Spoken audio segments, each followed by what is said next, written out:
Two guys, one bench. Shit talking, strength sports, combat sports.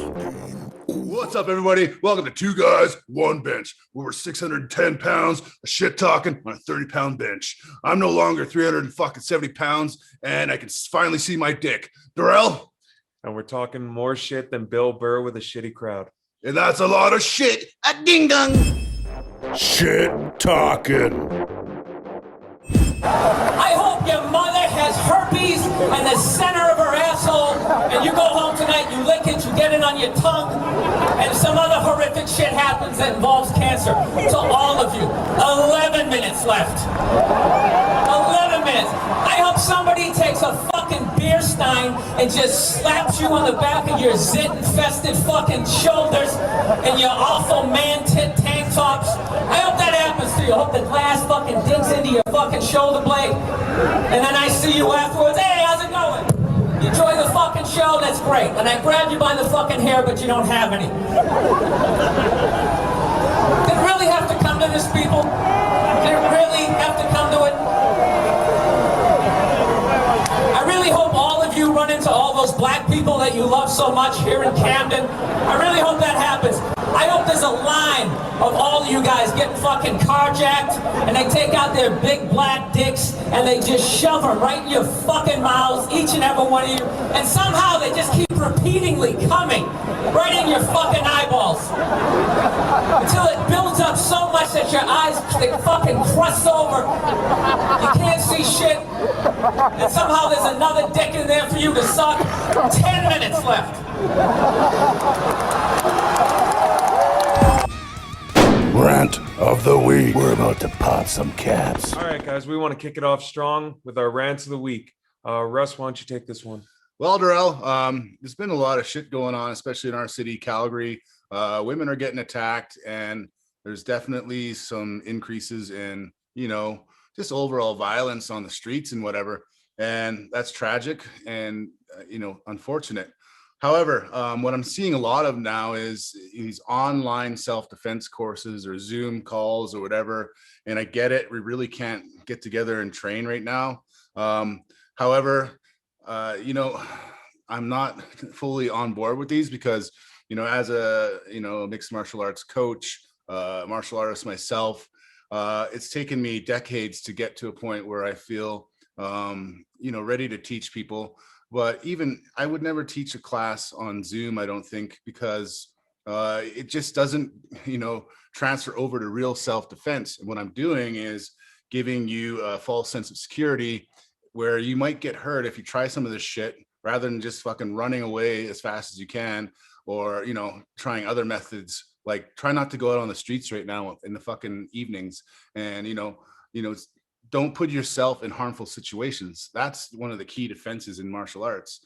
Don't be there, right? That's why I don't go out to bars. That's why I don't do dumb shit. That's why, I do that for other people's benefit, because if someone did come up to me and try to attack me, I don't know if I'll kill that motherfucker, because all it takes is one punch and they hit their head on the back of a pavement or a parking stall or whatever, they're done. So I'm not down with these online classes, maybe for exercise and getting some general technique in, but it's building up some confidence that I don't really like. Darrell? Honestly, to me, I'm all for people learning self-defense, learning martial arts, but at the same time, it has to be done properly. Just learning it over a Zoom, you might as well watch a UFC fight and assume you can fuck someone up because of it, but that's not really how things work. I think a lot of these courses, because they're so easily available, it's giving people the same confidence that liquor gives people. You get a couple drinks and you think, I could fuck that guy up. You do a couple of these online courses, you think, you know what? I'm ready for anything. I don't care what time I'm walking outside.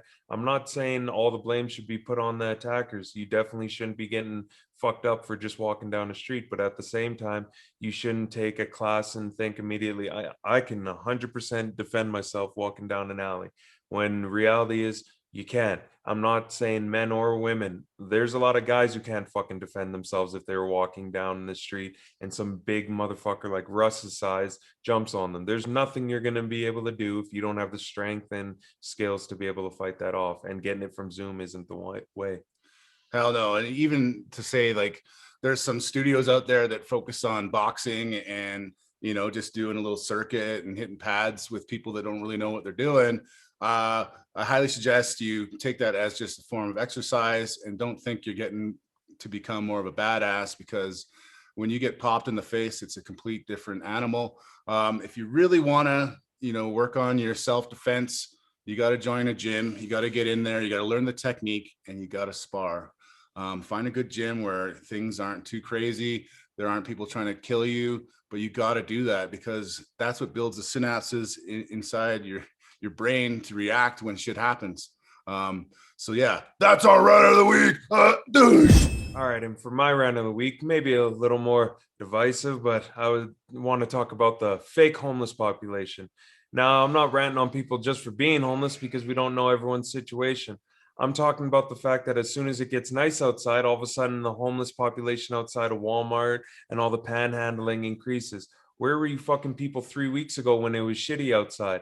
How come all of a sudden when it gets nice out, the population increases? Do people lose their jobs more when it gets nice out? I don't think that it's as simple as that. I think there's a lot of people out there scamming, which has been proven to be the case around the city. There's people out there, instead of working, they would rather go out and panhandle and scam other people and make themselves seem pathetic to earn a buck. Meanwhile, people that are actually homeless and struggling are people walk by you like, oh, this fucking scammer, he just wants money, he doesn't need it, blah blah blah. You're fucking over the people that actually are in bad situations. Yeah, I mean, there's a guy that I would drive through downtown in Calgary every fucking day, and the same spot. He sits on the bench, and I'll watch him when, a few blocks down. He's looking at his new iPhone. He's got new clothes on. He's not even trying to look homeless anymore now, and he's got this slick back hair, dirty looking motherfucker. And just as you pull up, he drives by and just goes like that, just a little. I'm like, motherfucker, go get a job. You don't even look like you have a mental illness. Like, you're not a homeless person. You're just screwing with people. And I don't know who gives him money, but he must make some money. And if you've slumped down that low in your life that you have to go begging for change on the streets, I mean, you got some major problems. There's nothing better than putting in a hard day's work and receiving payment for that. I know there's a bunch of shit going on in society. There's no jobs, blah, blah, blah. There's always something out there. When I finished university with my awesome $40,000 fucking degree, I couldn't find a job. What did I do? I went in those, those temp agencies, sat there with a bunch of homeless dudes, drunks, druggies. They all smell like shit in the morning. I'd go there and get sent to some factory and do some mindless shit for the day. But I stuck it out just because I wanted to fucking earn some money and not do it a way where I'd be embarrassed as a human being. So fake ass homeless motherfuckers, beat it. Rant of the week. We're about to pop some caps. World's strongest man. Hafthor Bjornsson. Eddie Hall. The strongest fight in history. Thor versus Eddie. Okay, everybody, Thor versus Eddie. Well, there's been some updates. Darrell? Thing that stands out the most is the fact that Thor just said he's doing a second exhibition match, and he was asking for people to spar with, people to train with. I know you threw your name out there and he was interested. I saw the email reply, and then he goes out and chooses to have an exhibition match with his coach's athlete. So all this brings to mind is he's picking and choosing who he wants. So you're going and kind of reverting to Eddie's training style. You're not going out of your comfort zone.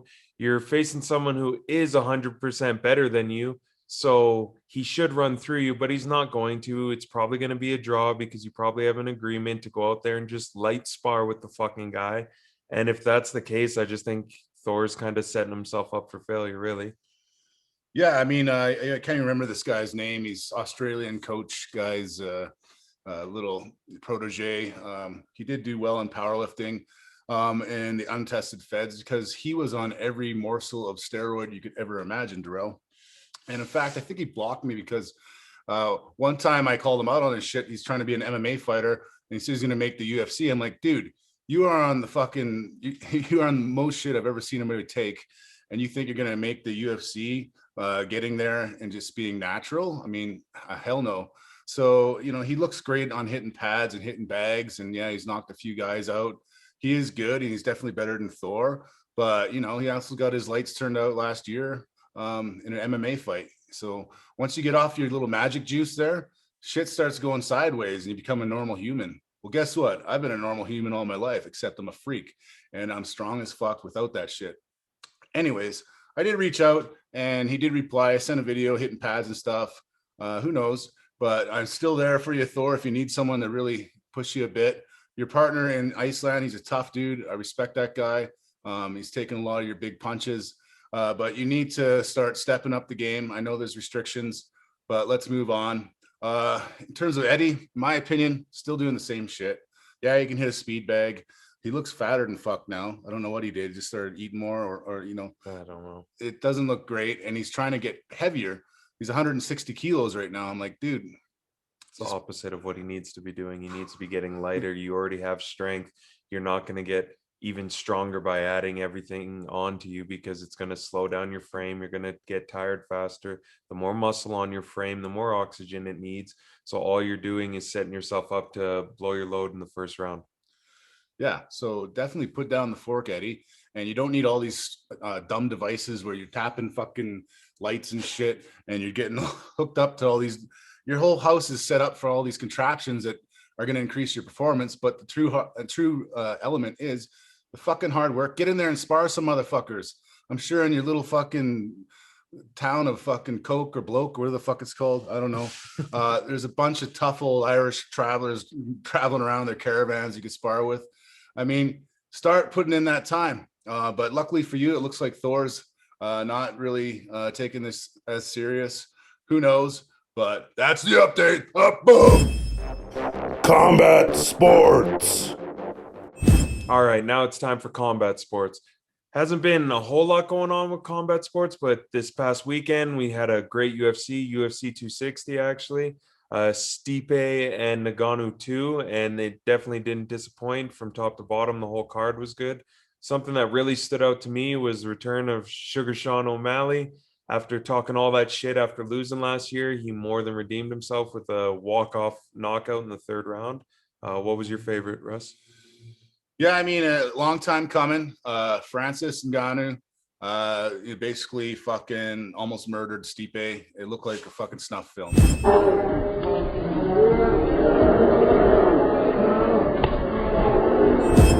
And, you know, I just felt every time I see Stipe, he's looking thinner and more frail. I don't know what he's trying to do. I mean, that hairdo deserves to be punched off. But anyways, Francis, you know, people were hyping him up a lot. He was climbing that ladder and then he hit some real competition and then he lost. But now, you know, you look at how he fought, it's amazing. He was stuffing takedowns. So I think he has a good chance to stay on top, but there's killers out there. John Jones is talking shit. Let's hope he's about 250 right now and ready to go. That'd be a great matchup. And hey, Derek Lewis, that guy can surprise anybody. And the last fight, Ngannou ran away from him. So who knows what's going on there? Very exciting for heavyweights. Good to see, you know, the title changed over. And Ngannou is a Cinderella story. You know, grew up in Africa, basically fucking shoveling dirt all his life. And then made the move to, I believe, France and then to the States. And now he's a UFC champion. You know, that's a true dream story. I don't even know how old he is. He looks about 50. His hairline says 60, but he's not giving that up. Scalp Tech helped this guy out. Darrell. Yeah, it was honestly very unexpected. Not so much in the sense that he won, but how he won. Because I think anybody who thought Francis was going to win was going to do it in the first round. But to do 2 rounds where he utterly dominated Stipe, the greatest heavyweight of all time, was very impressive. When he stuffed the takedowns, that's crazy impressive because people don't realize it takes a long time and a lot of training till you can fuck with a guy with high level wrestling like a Stipe, and to just go in there and feel 100% comfortable and counter everything and take all of his weapons away was very impressive. So big props to Francis, and hopefully we see that John Jones mega fight in the future. I don't know how John personally is going to pull it off. I used to think John was going to win the heavyweight title if he fought Stipe, but I don't see how he's going to do it with that fucking monster at 265. Yeah, I mean, my advice for Ngannou against Jones, just kick those fucking pool cues he calls calves. I mean, you look at the leg difference, all he has to do is hit those, keep on digging at those. But you never know. Jon Jones, hopefully he does a cocaine bender a week before the fight, and then we know it's the real Jon Jones and ready to kick some ass. He'll never, disappoint us either way. He's a great fighter. And moving on. For fuck's sake, your time has come. Hang 'em up. Please retire. I know you're wondering, why aren't you guys talking about the co-main event from UFC 260? Well, that's because it deserves its own place, and hang 'em up. Now, it pains me to say, because I was a very big Tyron Woodley fan for his entire career, but after losing 4 fights in a row and getting fucking demolished in 3, and then the 4th one looking good only to get choked the fuck out, not a good sign. Tyron's, I believe, 38 years old, something around there, and dude, it's time to hang him up. I mean, yeah, and I believe this is the second time we've done a hang him up for Tyron Woodley. Dude, you're not doing yourself any favors. Everybody's just, sick of seeing you lose. It just takes down your credibility as a champion every time you just kind of get, knocked off by these, top 10, but not really super ranked people. You put in your time. Obviously, your energy is focused elsewhere. And then maybe if you would be a better actor or a hip hop artist, if you stop fighting, like focus on one thing or the other, motherfucker. Sad to see you go, but hang those fucking gloves up, please. Abu. Health and fiction. That's some bullshit. All right, time for health and fiction. It's been a little minute since we've talked about what's going on in the health and fitness industry and some shit that's going on that needs to be clarified. Yeah. I saw recently that BMI has been under fire again. And for the most part, everyone knows BMI is bullshit. Kind of. It's bullshit if you're a jacked athlete, because it can't account for all the muscle you have on your frame, and it makes you classify as morbidly obese when you're jacked as fuck. Someone like Hunter Henderson, one of the best lifters in the world, is considered morbidly obese because her BMI is 31, even though she's pure fucking muscle and not an inch of fat on her. But at the same time, you got a bunch of donut monsters out there who are saying BMI is bullshit. Really? Is that why you can't see your fucking feet? Is that why you can't tie your shoes without losing your breath, or walk up a flight of stairs without needing a break? BMI is still useful for a lot of people. It may not be for the super jacked athlete, but don't get it twisted. You're probably not that person. If your doctor's going to your BMI and you look at yourself in the mirror and a lot more jiggles than is solid, yeah, it's probably important for you because you're close to fucking dying. Your body can have fat on it, can have muscle. I don't think anyone out there is saying I would rather have 40 pounds of fat on me than 40 pounds of muscle, because one of them is going to help you in daily life. The other one's just going to make you a lazy fuck. Yeah, I can honestly say I've been there both ways. Not necessarily super fat fuck, but I was at one point in the summer, last summer, got on the scale after some food and drink. I was 370 pounds, on my way to be a 400-pound motherfucker. And I thought to myself, this ain't happening. And the last 2 months, roughly, I've been able to drop nearly 40 pounds now. If you remember on one of the previous podcasts, one of my friends died from COVID-19. It was kind of an eye-opener. I just thought, what if I do get, the virus? I think I had it, but what if I do get it and then I'm not strong enough, or I'm just too fucking big to fight it off, or maybe I'm potentially getting to that type 2 diabetic level, even though my body fat never really got over 23%. So yeah, I know what it's like. And I made a conscious decision. Hey, let's get healthier. I mean, I traded, probably 100 pounds on my total for gaining 50 pounds. Is that great? No. When you do it naturally, that's what you have to do. You have to generally get bigger. And I just wasn't willing to, throw my heart through that shit.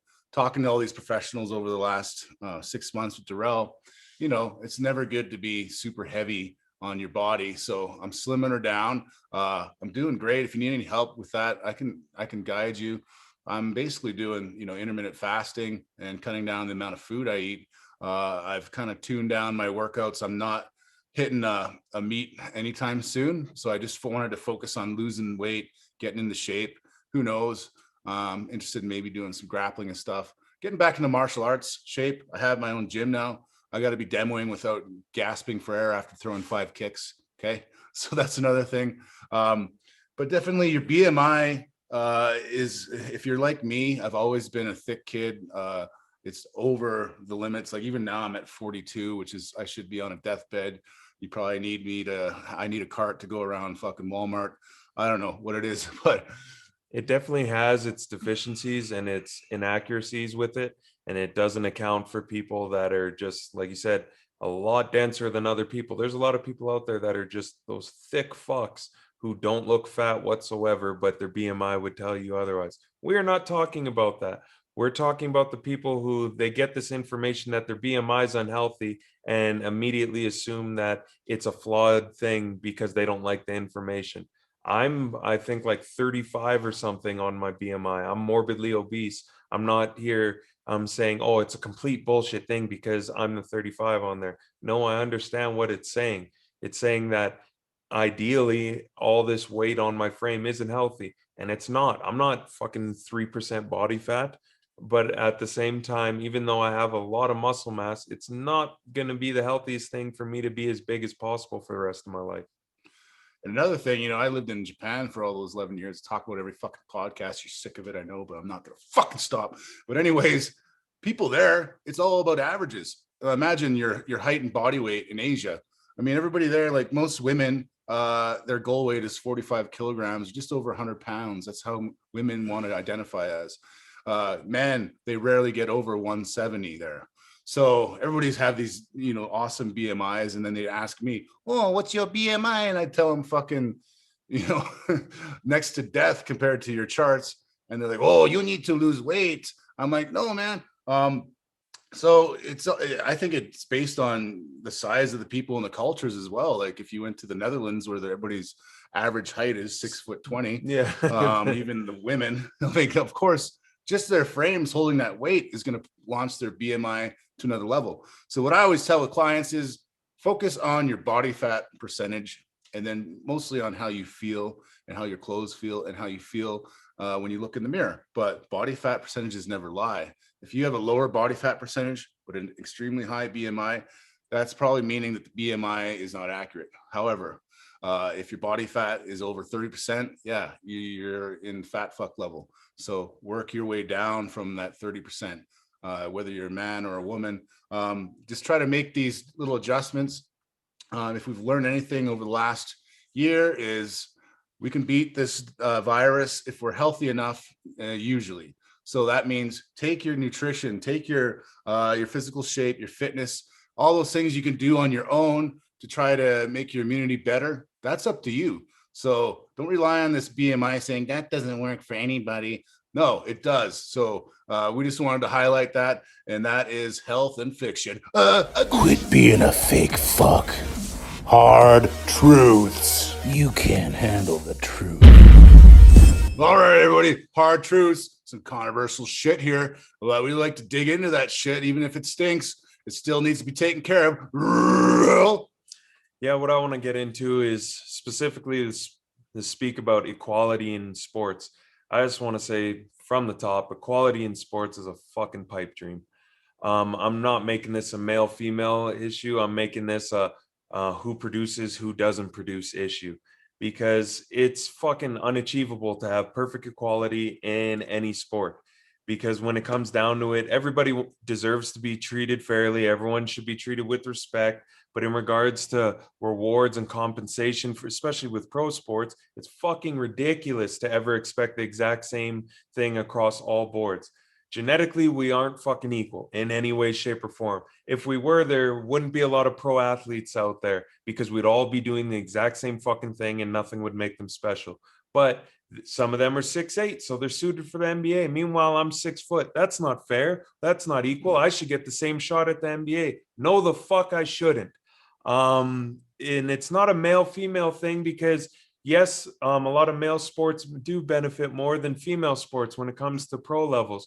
But you look into it more, viewership, revenue generated, fans coming to your games, shit like that, and level of play. when you have all that money being pumped into a sport, their athletes are going to get rewarded more, like we saw with the NCAA, but everybody wanted to cry and make it a male-female thing. No, it's the fact that 100+ million people watch the male side and 5 million were watching it the last March Madness last time. It really isn't a male-female thing when I look at 100 million or 5 million. Which side am I going to give more money to?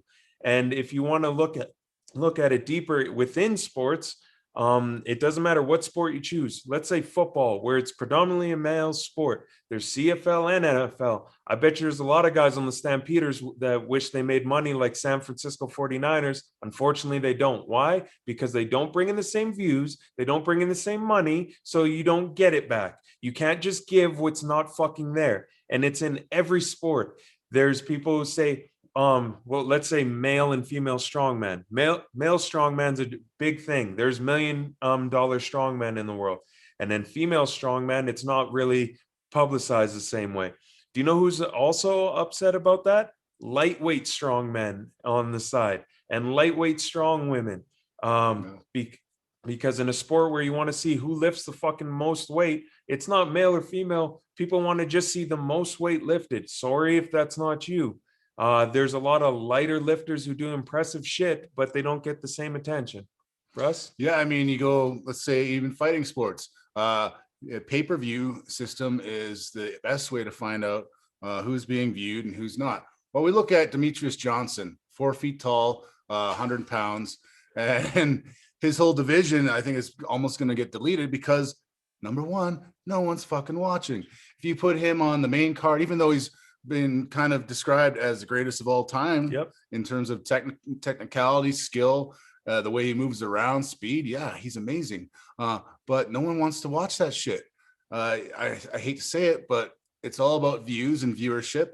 And you can't blame anybody but the people that tune in to these shows, TV. It's like Netflix, you know, certain shows are more popular than others. Why do people tune in? Well, it catches their eye. So there could be some obscure sport like ping pong. No one's fucking watching that shit, male or female.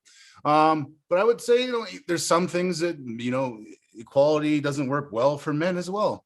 You know, I even think in powerlifting right now, women powerlifters are way more popular. If you look at the Instagram accounts, there's way more female lifters that have, you know, 100,000 followers. And they're way more popular. They're generating way more attention to the sport, and that's awesome. You know, no one wants to see some fat fucking dude with a gun lifting. It's awesome seeing him lift heavy weights, but I'd rather tune in and probably see an attractive female that's being, you know, extraordinary and doing something incredible. That's just the way it is. So you can't, you know, crave equality and ask for like a communist style of television where everybody plays and everybody gets paid the same. It doesn't work that way. Life doesn't work that way. When you're in fucking school, you know, it doesn't work that way for you. You got to put in the time. You got to put in the effort. Some people are better at studying. You know, Darrell, in your school, how many black kids were there in Alberta here? I don't know, probably about 20. 20. So in a school of how many? 1,200. There were 20 black kids. And how many of those were on sports teams? Probably 18. There you go. Boom. Yeah. And they probably excelled at it. Great. And then, you know, there's people that are better at studying. Everybody has their power in life to give.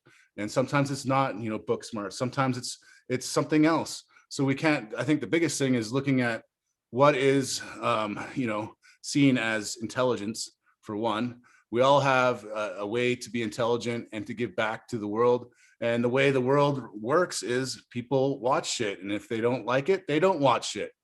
Darrell? Yeah, I just think it breaks down to when people see that things aren't quote unquote equal, they like to say that's not fair. Well, life really isn't fair. To go back to the powerlifting like you're talking about, if you want to bring up strength sports, well, Wilkes isn't fair at all. If you're a heavier guy and you're trying to keep up with a lightweight woman, there's no fucking chance, because you go look at the all-time rankings, women are the top 5 there because they absolutely destroy men, because Wilkes favors women. But no one's out here saying this is bullshit, change the sport. No, because we just kind of accept it for what it is and keep lifting. I'm not going to stop competing because the formula says I'm not going to probably get as high as a girl. I'm going to do what I can do. Life isn't fair in a bunch of different ways, but I'm not going to stop and pout and stomp. That's victim bullshit, and I'm not here for it. Damn right. Going to bring you a second hard truth. Kind of talked about it already, but victim culture. This is absolute horseshit. These are the type of people that want their opinion to be voiced, and they want everybody's opinions to be voiced, but only if you agree with them. And if you don't agree with them, they're going to say you're attacking them because they can't accept the fact that other people have difference of opinions. There's a lot of people out there who don't want to hear what I have to say because I'm Black. I'm not being a victim because of it. Oh, well, you got the fucking opinion to have that. I just have to live my life. I'm not going to post on my IG story that everything's racism when I don't excel at shit, because sometimes I'm just dog shit at something and I have to accept that. If I don't get a job, maybe it's not because of racism. Maybe it's because I'm not qualified or I'm just not the right fit. But now anytime people hear no, they automatically attach it to one identifier. And it's fucking bullshit. If you do it with a woman, you're sexist. If you do it to a person of color, you're racist. It doesn't matter what it is. I could play the race card all the fucking time and say I'm not where I am in life because of racism. But no, I accept the fact that I made a lot of dumb fucking choices in my life and I own it, instead of sitting on my IG story and bitching about a system that doesn't benefit me. Yeah, and if you look at any kind of personal development course, book, anything you read, number one thing is get out of the whole victim mentality. This world is not here to be fun and favorable to you. This world is a motherfucker. So if you let every little thing in your life go towards the whole victim mentality, that's, first of all, it starts off as you being negative every day, or you find an excuse of why you can't do shit. So it's like, yeah, well, I couldn't do that because of this. But it's like, I can't do A because of B. I can't do B because of C. And that's why I have a shitty life. No, you're in charge of your entire fucking life. And if there's shit everywhere you go, and there's problems everywhere you go, and there's drama everywhere you go, it's because you're the fucking problem, motherfucker. That's what's being a victim. So if you take extreme ownership over your life, Jocko Willink, and that's just the mentality. Yeah, you know what? I was a chunkier kid when I was younger, Darrell. That was good. What did I do? I went and lifted more weights. Okay. I got picked on in high school, and kids bugged me, said, hey, you know, whatever, fat fuck, whatever. Oh, I got jacked by grade 12. I was a fucking animal. I was the strongest kid in school. And basketball, believe it or not, I did play. I would fuck everybody up on the court. I didn't care how many points. I cared about broken noses. So fuck that. And, you know, just all these things, all these little problems I had in my life, you know, my friends didn't want to hang out with me. Well, that's probably my fault. I'm a piece of shit. Maybe I got to work better on not being a piece of shit. And then to take me on a journey all the way to living overseas. If I was a victim, I wouldn't have made it to who I am and where I am today. It's all about having all this resistance. All it is resistance. In your life, you're going to have resistance. There's always going to be a wall in front of you. If you just decide to stay at the wall and go, this wall is too high, that's why I can't get over it, and you just stay there and you move nowhere in fucking life. Instead of going, hey, here's a fucking couple of rocks, I can build a little bit of a ladder and get over this fucking wall onto the next one. So this whole victimhood, and then, you know, chasing these dreams that, you know, if I didn't have this in the way, then I could do this. It's fucking bullshit. You're in charge of your life. You only got one motherfucking life. So quit being a fucking victim. Something just ain't right. There's definitely some fuckery afoot. All right, everybody. Definitely some fuckery afoot every damn day in 2021. That's for sure. It's like we're living in a fucking movie and we're just playing along, and I can't wait to the end of this movie because it's not going to go well. Drill. Yeah. The biggest thing that's going on right now is over the weekend, we heard health ministers thinking about possibly shutting shit down again, or tighter restrictions due to rise in numbers of the variant of COVID. This just goes back to constantly moving the goalposts of what we need to attain so that things open up. It's like, okay, once we have a certain amount of hospitalizations on this side of the line, we're good. But then once we get close to it, they move it again. They're like, no, we need less. Okay, well, we're there. No, we need less. We hit the hospitalization number a while ago, I remember, and they still weren't opening gyms at the time. It's like, well, what the fuck's going on? If we reach the numbers you put out there and then you find another bullshit number to back your argument, it's a winless battle. There's no way we're going to ever come out on the good side of this. Yeah, I mean, now we got the B117 and all these fucking numbers and shit that they're putting out to scare people. And obviously it is a thing, and it is a virus, and I know it's killing people. However, the amount of damage now going on with mental health, addictions, a bunch of other shit is killing way more people and ruining way more lives. Now, if you're really scared and you're in that demographic where you could probably die from this shit, fucking stay home. Don't go out. Wear a 2 mask. Fucking wear a mask on your dick. I don't give a fuck. Equal, though. That's not fair. Oh, yeah, I guess so. But anyways, don't be a fuckstick and just stay away from people. My dad, 71. We don't really get close. I don't really want to infect him, even though I don't have it. So we keep our parameters. That's great. If you're in an old folks home or whatever the hell you are, senior citizens home, do not leave. Do not have family. And I'm sure you can't. And then all the staff. Yeah, if you're a staff at one of those places, don't be a fucking asshole. Don't go to house parties. Don't meet with your family. Take some respect for your fucking position. Now, if you are really taking things seriously, I think the biggest industry right now is the education, where kids are in school. They're not talking about all the infections there. Schools are the breeding ground for this shit. I know it's hard, but you got to close those down before you close other shit down.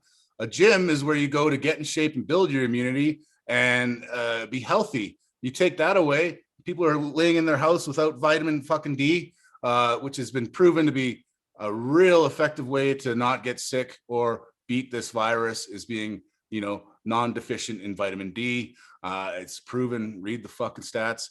But, these officials are saying, okay, when we have this many people in the hospital, it's okay, we're going to open up this stage. And then they say, oh, well, there's more testing going on and there's numbers going up. I'm like, yeah, every time I drive by the fucking facility right now, there's 100 cars out there. There's more people getting tested. Of course they're going to raise. Yeah, I just think it comes out to what they're testing for. You test for anything, you're going to find a fucking result. You test for literacy, you're going to find out there's a lot of dyslexic people in the world. You test for AIDS, you're going to find out a lot of fucking people have AIDS and herpes and sexually transmitted diseases. You test for fucking anything more, you're going to get a higher result. That doesn't mean there's a pandemic for everything out there. It just means you're testing way fucking more. And when you test the entire goddamn globe on something that's as common as a fucking flu, but has been shown to be less deadly than one, obviously the numbers are going to fucking go up. But yet hospitalizations are down and the mortality rate drops every fucking day because, well, what do you know? It's less deadly than a flu. But hey, I'm just an idiot. Yeah, I don't know if those facts definitely add up with Darrell, but we're probably going to be put on a list for that. Either way, it's just not the way to live life. If you're happy with this and ready to go into a third lockdown during spring, summer and hide in your house again, are you fucking crazy? I don't think anybody is willing to do that. And it's proven that none of these lockdowns have worked. Yeah, they die it off for a bit and give a short-term, kind of a recession of patients that are getting the disease and dying from it. But however, it's like preventing something a little bit, but not really, diving into what we really need to do is open up, let it run its course. I mean, these variations are going to run its course. A year or two ago, there was still something similar. There was a COVID-17, a COVID-18, probably not as deadly, but I had some episodes where I thought I was going to die at night, heaving, and I couldn't breathe. And, those things happen every year. But now we have fancy names and we got these crazy testings. And like Darrell said, yeah, why don't we have a drive-through intelligence tests? We're going to fucking find a lot of idiots out there. Just drive in and get your IQ test, 20 questions.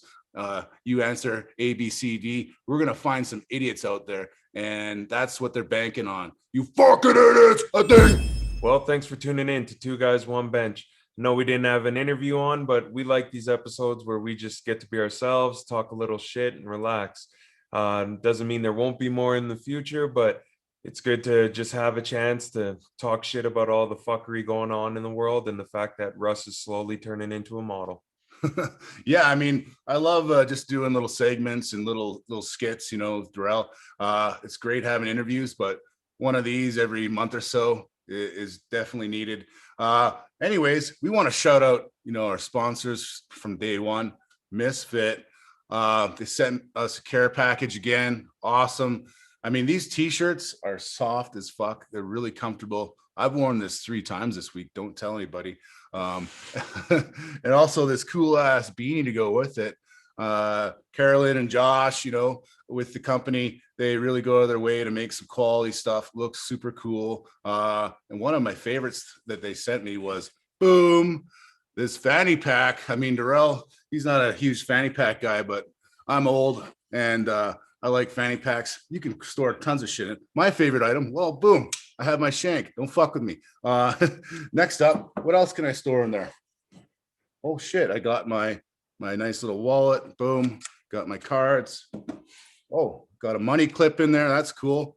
With the fucking knife. Don't fuck with me again. I can kill you with my fists and my fucking knives. Oh, boom, a fucking Clown Town wig. You never know when you got to put the fucking wig on and just be a clown downtown. I don't give a fuck. Maybe I'll go panhandle or some shit like that and fucking hold out my cup, get some money. And so, yeah, boom, you got your fanny pack. You can wear it over your shoulder. If you're not my size, that doesn't work. Since I've lost about 40 pounds, I can finally fit it around my gunt. That's awesome. So definitely check out their store. The address is here. They got some cool shit. I definitely recommend one of these fanny packs, new t-shirts. These hoodies are soft as fuck as well. So thanks again for the supply. We look forward to the next batch. And don't forget to eat big, Train hard, and always be fight ready with your fanny pack.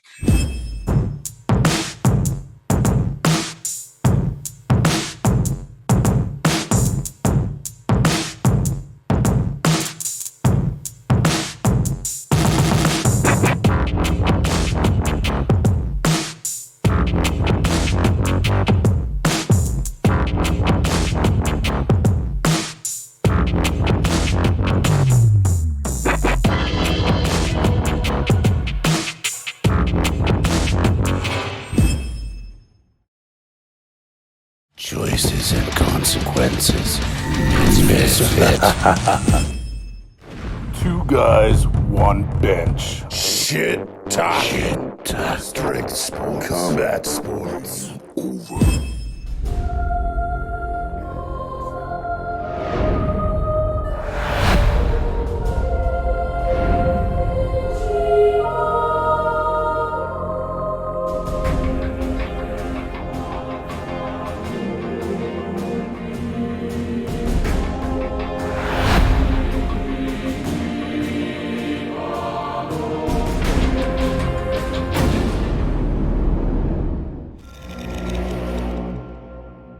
Resolute. Prepare yourself for battle.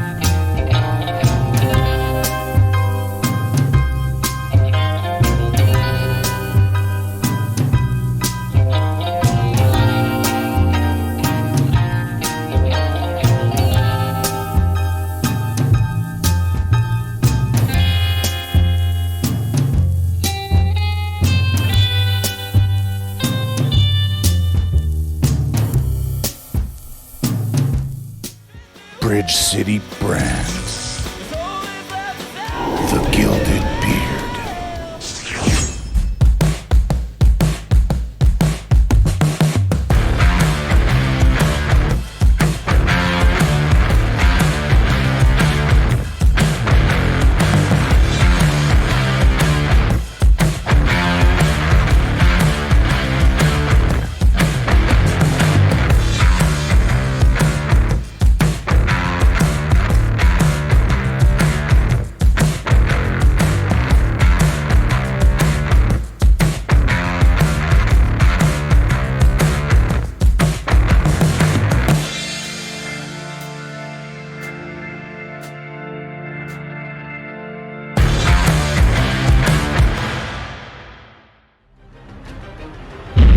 Kelp Tech, SMP industry leader. Generation strength coach. Discover your power.